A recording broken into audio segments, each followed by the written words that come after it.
Selamat pagi semuanya. Kami dari kelompok 7 dengan materi konsep dasar biaya dan sistem informasi akuntansi biaya. Sebelumnya, perkenalkan, saya Nathanael Prateksentri dengan NIM 059. Perkenalkan, nama aku Felix Sering Purnama dengan NIM 079. Perkenalkan, nama saya Benediktus Septiaji Devanto dengan NIM 051. Baik, langsung saja kita ke pembahasannya. Baik, saya menjadi penyaji pertama untuk materi konsep dasar biaya. Konsep biaya. Terdapat beberapa pendapat mengenai definisi daripada biaya. Antara lain, yang pertama, biaya adalah suatu pengorbanan sumber daya untuk mencapai suatu tujuan tertentu. Jadi, kita perlu melakukan pengorbanan aset untuk mencapai suatu tujuan tertentu. Yang kedua, sebagian akuntan mendefinisikan biaya sebagai satuan moneter atas pengorbanan barang dan jasa untuk memperoleh manfaat di masa kini atau masa yang akan datang. Yang ketiga, biaya adalah nilai uang atau setara uang tunai yang dikorbankan untuk barang dan jasa yang diharapkan dapat membawa manfaat saat ini atau di masa depan bagi organisasi. Sehingga kita bisa menyimpulkan biaya adalah pengorbanan sumber daya ekonomi atau resource. Kemudian definisi beban. Yang pertama, harus keluar barang atau jasa yang dapat dibebankan pada atau ditandingkan dengan pendapatan untuk menentukan laba. Yang kedua, beban adalah biaya yang telah kadaluarsa dan telah digunakan dalam proses menghasilkan pendapatan.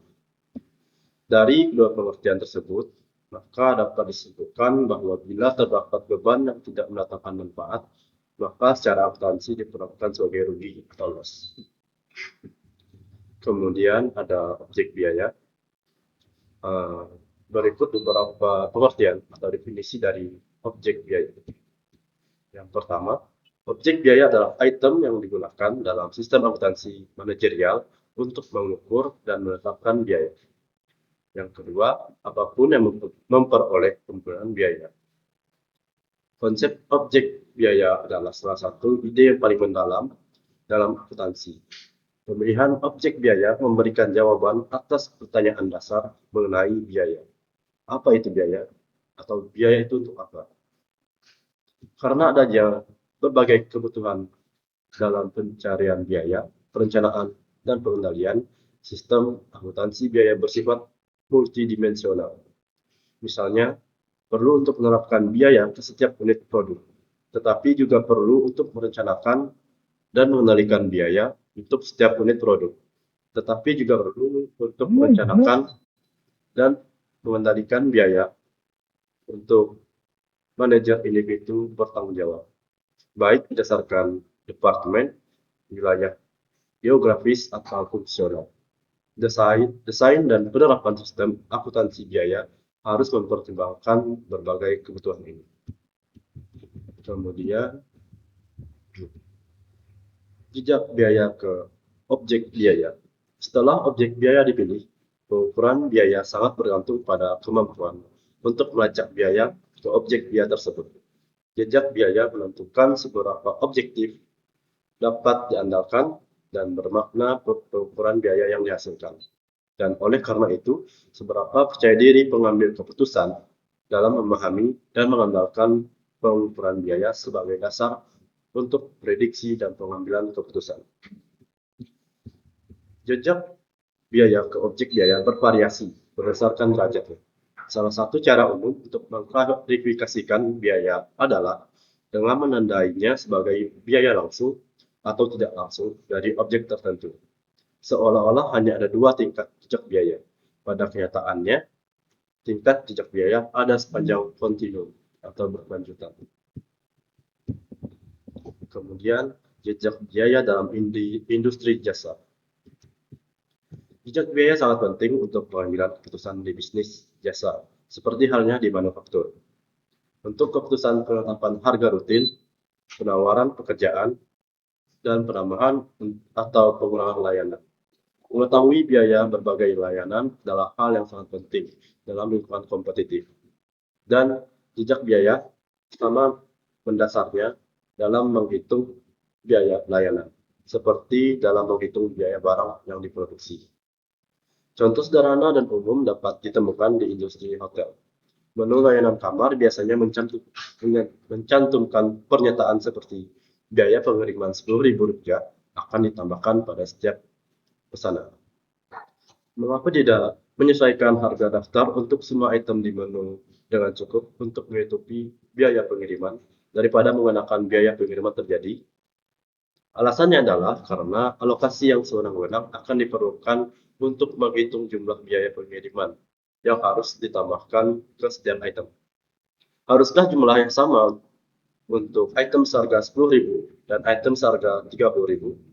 Jawabannya adalah bahwa harga yang diperlukan untuk membenarkan biaya pengiriman pesanan harus ditetapkan pada setiap pesanan, bukan pada setiap item.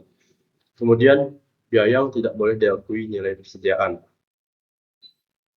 Terdapat beberapa biaya yang tidak diakui sebagai nilai persediaan untuk kemudian diakui sebagai beban periode perjalanan pada saat timbulnya, yakni yang pertama, biaya tenaga kerja, pemakaian bahan yang gagal, atau waste material, atau biaya produksi lainnya yang jumlahnya di luar kewajaran atau abnormal.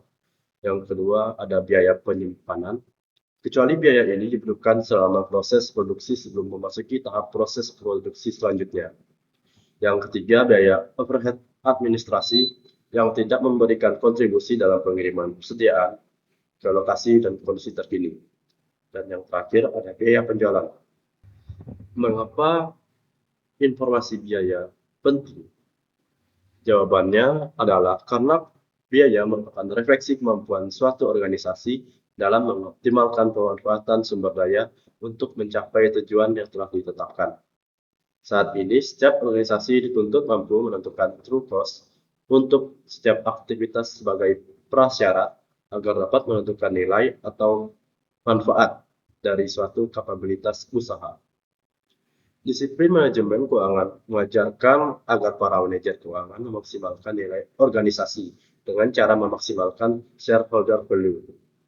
Serta salah satu cara mencapainya adalah dengan mengoptimalkan biaya proses bisnis internal yang terfokus pada penetapan harga.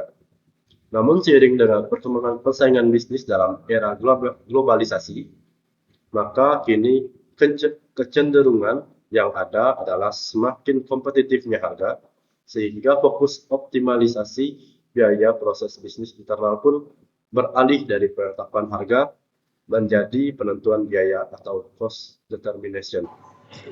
Baik, sekarang kita masuk ke dalam sistem informasi akuntansi biaya. Sistem informasi akuntansi biaya didefinisikan sebagai suatu sistem yang mampu menghasilkan informasi biaya yang sistematik dan komparatif, serta data analisis biaya dan laba yang sangat diperlukan untuk mengelola perusahaan. Selain itu, terdapat 3 faktor lainnya. Yang pertama, informasi biaya yang sistematis dan komparatif serta data analisis tentang biaya dan keuntungan diperlukan agar manajer dapat menetapkan tujuan keuntungan, menetapkan target departemen untuk manajemen menengah dan operasional, mengevaluasi efektivitas rencana, mengidentifikasi keberhasilan atau kegagalan tertentu, memilih dan menentukan strategi, serta memutuskan penyesuaian dan perbaikan organisasi. Sistem informasi yang terintegrasi dan terkoordinasi memberikan informasi yang dibutuhkan oleh manajer dan mengkomunikasikannya dengan cepat dalam bentuk yang mudah dipahami oleh pengguna. Peluang bisa terlewatkan karena komunikasi yang buruk. Yang kedua, sistem informasi akuntansi biaya harus mencerminkan pembagian wewenang agar manajer individu dapat dimintai pertanggungjawaban. Sistem ini harus memberikan manajemen informasi yang memudahkan identifikasi cepat terhadap aktivitas yang memerlukan perhatian. Meskipun catatan akuntansi tidak akan memberikan semua informasi yang diperlukan untuk manajemen yang efektif, akuntan yang merancang sistem harus mengetahui bagaimana karyawan yang dibayar, bagaimana persediaan yang dikendalikan, bagaimana peralatan dihitung biayanya, kapasitas mesin, dan informasi operasional lainnya. Kemudian, sistem informasi harus memfokuskan perhatian manajemen. Beberapa aspek kinerja yang signifikan mungkin sulit untuk diukur. Sementara beberapa faktor yang mudah diukur namun kurang signifikan dapat menyebabkan perusahaan mengejar atau terlalu menekankan aktivitas yang salah. Manajer harus diinformasikan tentang penggunaan yang tepat, tujuan yang dimaksudkan, dan keterbatasan informasi. Beberapa persyaratan untuk pencatatan dan pelaporan diberlakukan pada organisasi oleh kekuatan eksternal. Persyaratan hukum, regulasi, dan kontraktual ini harus dipenuhi oleh sistem yang efektif. Sistem kecanggihan dalam sistem yang melebihi persyaratan ini hanya dibenarkan oleh nilainya bagi manajemen. Baik, sekarang kita akan masuk ke dalam ukuran kinerja non-finansial. Ukuran kinerja non-finansial adalah metrik yang digunakan perusahaan untuk mengukur keberhasilan tanpa menggunakan nilai keuangan. Ukuran ini berfokus pada aspek lain dari bisnis. Karakteristik ukuran kinerja non-finansial tidak dinyatakan sebagai nilai keuangan, tapi berfokus pada aspek lain, sering merupakan ukuran yang mengarah ke depan, dapat berupa kuantitatif dan kualitatif.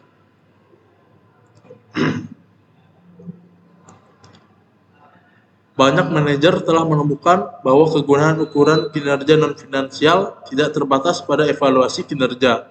Alasan meningkatnya perhatian terhadap ukuran non-finansial termasuk: yang pertama, ketidakpuasan dengan ukuran finansial. Ukuran kinerja finansial yang komprehensif seperti total biaya atau pendapatan untuk lini produk tidak selalu dianggap sebagai melayani tujuan pengambilan keputusan tertentu. Keterbatasan kegunaan ini adalah hasil dari ukuran finansial yang diproduksi oleh sistem akuntansi yang melayani banyak tujuan secara bersamaan, termasuk laporan eksternal, perencanaan dan pengendalian operasional rutin, perencanaan dan pengendalian kejadian, serta keputusan yang tidak biasa atau tidak berulang. Yang kedua, ketidakpuasan dengan lambatnya proses di mana Departemen Akuntansi dan Pemrosesan Data perusahaan dapat menambah, menghapus, atau memodifikasi ukuran finansial tradisional ketika dibutuhkan. Data finansial biasanya diproses oleh sistem pemrosesan data besar yang sangat terorganisir. Dalam sistem seperti itu, setiap proposal perubahan diperiksa untuk auditabilitasnya, kepatuhan terhadap hukum, peraturan, dan aturan pelaporan. Dan karenanya terhadap kesalahan laporan, akses tidak sah, dan penyalahgunaan, seringkali hasilnya adalah keterlambatan yang cukup besar dalam merespon permintaan pengguna untuk modifikasi ukuran kinerja. Yang ketiga, ketidakpuasan dengan ukuran finansial dari pemanfaatan pabrik. Ukuran-ukuran ini dengan mudah disalahartikan sebagai mendorong penggunaan kapasitas yang tersedia hanya untuk meningkatkan ukuran pemanfaatan yang dilaporkan. Dan yang terakhir, ketidakpuasan dengan ukuran finansial dari efisiensi pemrosesan. Dalam praktiknya, beberapa sistem biaya gagal memanfaatkan fleksibilitas dan kekuatan ukuran kontrol, menghasilkan laporan yang dikritik sebagai terlambat, terlalu teragregasi, terlalu sulit untuk diinterpretasikan, dan bahkan menyesatkan. Ukuran kinerja non-finansial merespon masalah-masalah ini menggunakan data fisik yang sederhana, daripada data akuntansi yang dialokasikan dengan tidak terhubung ke sistem akuntansi finansial umum. Jangan dipilih untuk mengukur hanya satu aspek kinerja tertentu daripada menjadi segala sesuatu untuk semua tujuan, atau dengan kombinasi dari faktor-faktor lain. Baik, untuk materi selanjutnya akan dilanjutkan oleh penyaji ketiga.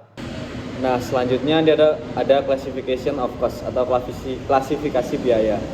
Nah, di klasifikasi biaya ini ada dibagi beberapa bagian. Yang pertama berdasarkan produknya, yang kedua berdasarkan volume produksi, kemudian berdasar departemen manufaktur, proses, pusat biaya atau subdivisi lainnya, dan yang keempat ada berdasarkan keputusan, tindakan atau evaluasi.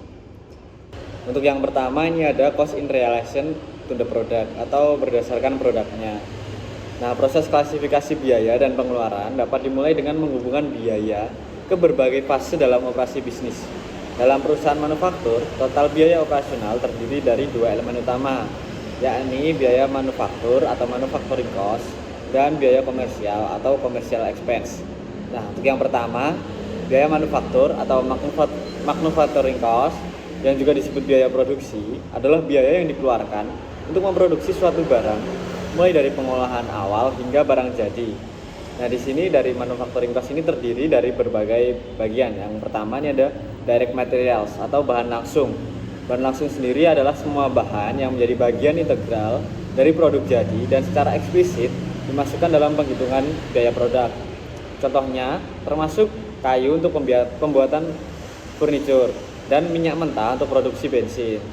Suatu bahan dikategorikan sebagai bahan langsung jika mudah ditelusuri ke produk akhir. Namun jika nilai bahan tersebut terlalu kecil untuk dihitung secara langsung, seperti paku pada furniture, maka diklasifikasikan sebagai bahan tidak langsung. Kemudian yang kedua ada direct labor. Direct labor ini adalah tenaga kerja langsung, yang berarti tenaga kerja yang mengubah bahan langsung menjadi produk jadi dan dapat dikaitkan secara langsung dengan suatu produk tertentu. Di pabrik yang sangat otomatis, ada dua tantangan utama dalam mengidentifikasi tenaga kerja langsung sebagai elemen biaya yang terpisah. Yang pertama, pekerja sering melakukan berbagai tugas, berpindah dengan cepat antar pekerjaan langsung dan tidak langsung sehingga sulit dipisahkan. Kedua, dalam beberapa kasus, tenaga kerja langsung hanya merupakan sebagian kecil dari total biaya produksi, sehingga tidak efisien untuk mengidentifikasikannya sebagai elemen biaya terpisah. Dalam situasi seperti ini, klasifikasi biaya konversi digunakan, di mana hanya bahan langsung yang diacak langsung ke produk. Kemudian ada factory overhead atau overhead pabrik.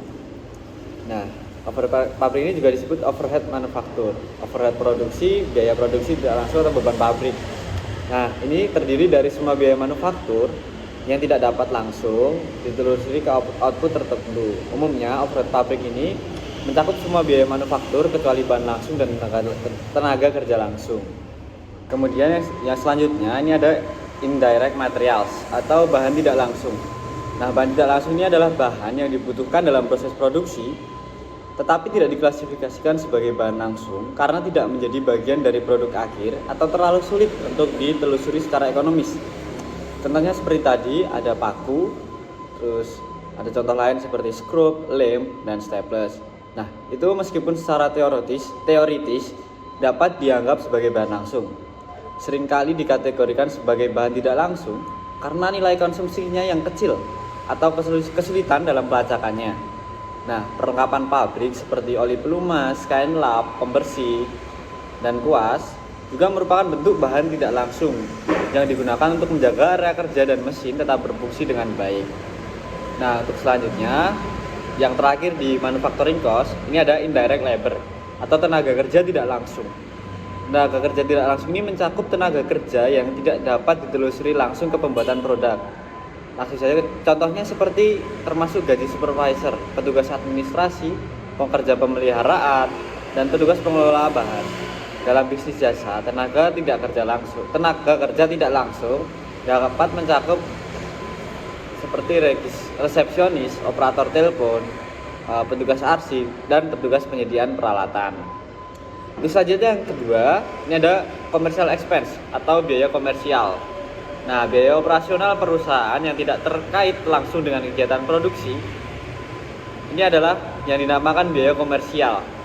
Nah, biaya ini muncul setelah kegiatan produksi berakhir atau setelah menghasilkan barang jadi. Nah, penghasilan komersial ini ada dua. Nah, yang pertama ada marketing expense. Marketing expense atau biaya pemasaran dimulai setelah biaya pabrik berakhir, yaitu ketika proses manufaktur telah selesai dan produk dalam kondisi siap jual. Nah, biaya ini juga mencakup pengeluaran untuk promosi penjualan dan pengiriman produk kepada pelanggan. Untuk yang kedua, biaya administrative expense atau biaya administrasi. Nah, biaya administrasi sendiri mencakup biaya yang timbul dalam mengarahkan dan mengendalikan organisasi. Namun tidak semua biaya tersebut dikategorikan sebagai biaya administrasi. Misalnya gaji wakil presiden yang bertanggung jawab atas manufaktur dapat diklasifikasikan sebagai biaya manufaktur. Sedangkan gaji wakil presiden yang menangani pemasaran dapat dianggap sebagai biaya pemasaran. Selanjutnya ini ada cost in realization to the volume of production atau klasifikasi biaya berdasarkan volume produksinya. Nah, beberapa biaya berubah secara proporsional dengan perubahan volume produksi atau output, sementara yang lain relatif tetap konstan dalam jumlahnya. Manajemen harus mempertimbangkan kecenderungan biaya untuk berubah sesuai output jika ingin merencanakan dan mengendalikan biaya secara efektif. Nah, biaya yang berdasar dengan volume produksi ini terdiri dari biaya variable cost atau biaya variabel, yang kedua fixed cost atau biaya tetap, dan yang ketiga semi variable cost atau biaya semi variable. Nah, yang pertama ini ada biaya variabel. Biaya variabel ini adalah biaya yang bisa berubah-ubah sesuai dengan volume produksi atau aktivitas bisnis. Nah, biaya variabel ini menunjukkan jumlah yang relatif konstan per unit saat aktivitas berubah dalam rentang yang relevan. Biaya ini biasanya dapat dialokasikan ke departemen operasional dengan cukup mudah dan akurat, serta dapat dikendalikan oleh supervisor di tingkat operasional tertentu. Nah, biaya variabel ini umumnya mencakup bahan langsung dan tenaga kerja langsung. Berikut adalah beberapa contoh biaya variabel. Yang pertama ada perlengkapan, bahan bakar, peralatan kecil, biaya barang cacat, penyelamatan dan pemulihan, dan biaya penerimaan barang.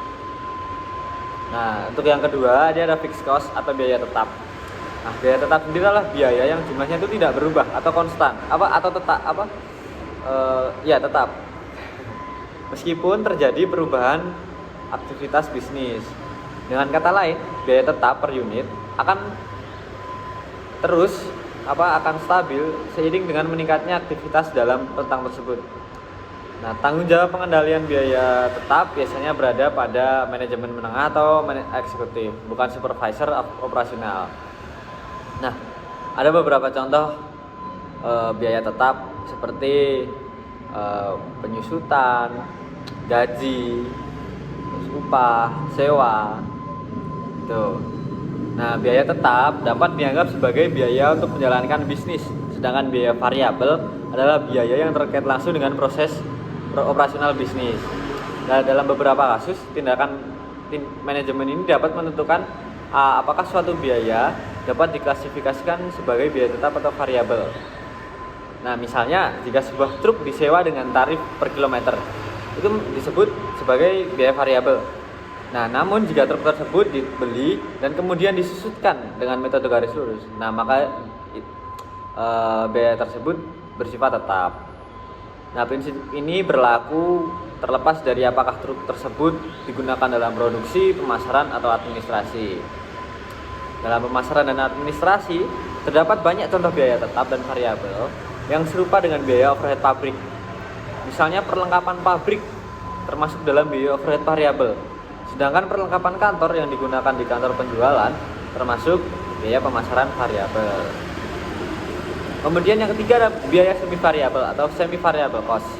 Nah, beberapa biaya memiliki unsur tetap dan variabel sekaligus dalam satu waktu nih. Nah, biaya ini disebut biaya semi variabel. Contoh umumnya adalah biaya listrik.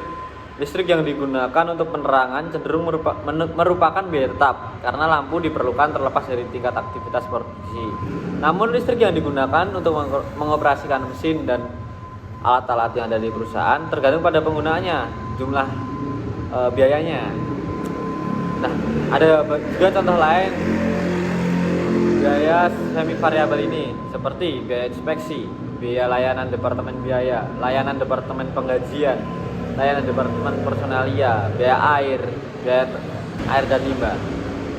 Kemudian yang selanjutnya ada cost in relation to manufacturing department or other segment. Nah, ini dengan bahasa Indonesianya ya, itu biaya yang berdasar dengan departemen manufaktur atau departemen yang lainnya. Nah, sebuah bisnis itu dapat dibagi menjadi berbagai segmen dengan nama yang berbeda-beda. pembagian perusahaan menjadi departemen atau proses tertentu juga berfungsi sebagai dasar untuk mengklasifikasikan dan mengakumulasi biaya serta menetapkan tanggung jawab atas pengendalian biaya.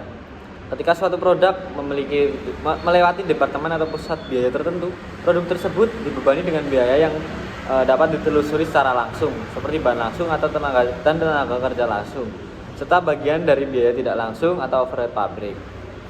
Nah, biaya berdasarkan departemen manufaktur atau segmen lain ini terdiri dari yang pertama producing and service department atau departemen produksi dan service, yang kedua common cost and joint cost atau biaya departemen langsung dan biaya departemen tidak langsung. Nah, yang pertama dulu producing dan service department atau departemen produksi dan layanan.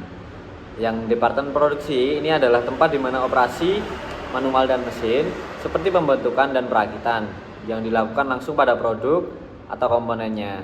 Jika dalam suatu departemen terdapat 2 atau lebih jenis mesin yang melakukan operasi yang berbeda pada suatu produk, maka akurasi perhitungan biaya produk dapat ditingkatkan dengan membagi departemen tersebut menjadi 2 atau lebih pusat biaya. Kemudian departemen layanan. Departemen layanan ini memberikan layanan untuk mendukung departemen lainnya. Dalam beberapa kasus, layanan ini bermanfaat bagi departemen layanan lain maupun departemen produksi.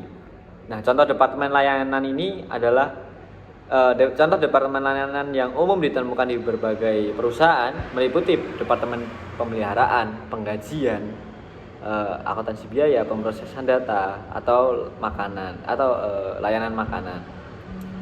Nah, penting juga untuk tidak menyamakan bisnis jasa dengan konsep departemen layanan. Bisnis jasa tidak menghasilkan barang berwujud sebagai outputnya, namun dalam bisnis jasa tetap terdapat departemen produksi dan departemen layanan. Sebagai contoh, dalam sebuah firma hukum besar mungkin terdapat departemen pajak, real estate, dan warisan. Departemen ini merupakan departemen produksi karena mereka berhubungan langsung dengan klien. Sementara itu, perpustakaan firma hukum adalah contoh dari departemen layanan. Kemudian ada common cost and joint cost atau departemen langsung dan departemen tidak langsung. Nah, dalam kaitannya dengan bahan dan tenaga kerja, istilah langsung mengacu pada biaya yang dapat ditelusuri langsung ke satu unit output. Sebaliknya, overhead pabrik bersifat tidak langsung terhadap unit atau lot output tertentu, karena biaya tersebut harus dialokasikan secara keseluruhan. Dalam sistem klasifikasi biaya ini, unit output adalah objek biaya. Istilah langsung dan tidak langsung juga dapat digunakan dalam kaitannya dengan pembebanan biaya overhead ke departemen dalam suatu perusahaan. Biaya departemen langsung ialah biaya yang dapat ditelusuri langsung ke departemen tempat biaya tersebut muncul. Contohnya itu adalah gaji dari karyawannya. Nah, yang kedua itu ada biaya departemen tidak langsung. Ini merupakan biaya yang dibagi oleh beberapa departemen yang memperoleh manfaat dari biaya tersebut. Contohnya adalah biaya sewa bangunan dan penyusutan bangunan yang biayanya itu dibagi di antara beberapa departemen. Itu. Kemudian untuk yang selanjutnya ini ada cost in relation to a decision, action or evaluation. Nah, ini klasifikasi biaya berdasarkan dengan pengambilan keputusan, tindakan atau evaluasi. Nah, saat membuat keputusan sangat penting untuk berfokus pada biaya yang relevan seperti biaya diferensial, biaya pribadi, dan biaya yang dapat dihindari, sambil mengabaikan biaya yang telah dikeluarkan dalam biaya yang tidak dapat dihindari. Nah, dalam pengambilan keputusan sendiri terdapat beberapa jenis biaya. Yang pertama, biaya diferensial. Ini merupakan biaya yang berubah tergantung pada pilihan di antara alternatif. Biaya ini juga disebut biaya marginal atau biaya tambahan atau incremental cost. Kedua, ada biaya out of pocket atau biaya yang hanya terjadi jika suatu alternatif tertentu itu dipilih. Kemudian ada biaya peluang atau pendapatan yang hilang jika suatu alternatif tertentu dipilih. Kemudian ada biaya hangus atau sunk cost. Ini merupakan biaya yang telah terjadi di masa yang lalu atau masa lampau dan tidak dapat diubah sehingga tidak relevan untuk keputusan saat ini. Kemudian ada biaya yang tidak dapat dihindari atau unavoidable cost. Ya, ini merupakan biaya yang tidak akan berubah meskipun suatu produk atau divisi dihentikan. Biaya ini tidak relevan dalam pengambilan keputusan. Kemudian yang keenam ada biaya yang dapat dihindari atau avoidable cost. Nah, biaya ini yang akan hilang jika suatu produk atau divisi itu dihentikan. Nah, biaya ini dapat relevan untuk pengambilan keputusan. Kemudian ada biaya dalam evaluasi kinerja manajer. Nah, dalam menilai kinerja seorang manajer, langkah penting adalah mengklasifikasikan biaya yang dapat dikendalikan oleh manajer tersebut. Yang pertama, untuk biaya yang tidak dapat dikendalikan oleh manajer, umumnya tidak relevan dalam evaluasi kinerjanya dan tidak seharusnya menjadi tanggung jawabnya. Manajer hanya boleh dinilai berdasarkan biaya yang berada dalam kendalinya agar evaluasi kinerja tetap adil dan akurat. Sekian presentasi dari kelompok kami, kurang lebihnya kami mohon maaf, dan ini kami ucapkan terima kasih. Selamat tinggal teman-teman.